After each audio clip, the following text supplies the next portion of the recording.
عن ابی سعید رضی اللہ تعالیٰ عنہ قال قال رسول اللہ صلی اللہ علیہ وسلم، حضرت ابو سعید رضی اللہ تعالیٰ عنہ آپ صلی اللہ علیہ وسلم سے ایک حدیث نقل کرتے ہیں کہ یقول الرب تبارک وتعالی من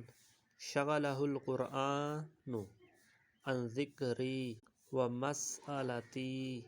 اللہ تعالیٰ فرماتے ہیں کہ وہ شخص کہ جس کو قرآن میں مشغول رہنے کی وجہ سے دعا اور ذکر کے لیے ٹائم نہ ملتا ہو، یعنی کہ دعا اور ذکر میں مشغول یعنی کہ قرآن کے اندر مشغول رہتا ہو اور دعا مانگنے کا کوئی وقت نہ ملے، اعطیتہ افضل ما اوتی السائلین، میں اس کو سب دعا مانگنے والوں سے بھی زیادہ عطا کروں گا۔ وفضل کلام اللہ علی سائر الکلام کفضل اللہ علی خلقہ، اللہ تعالیٰ کے کلام کو دوسرے کلاموں پر ایسے ہی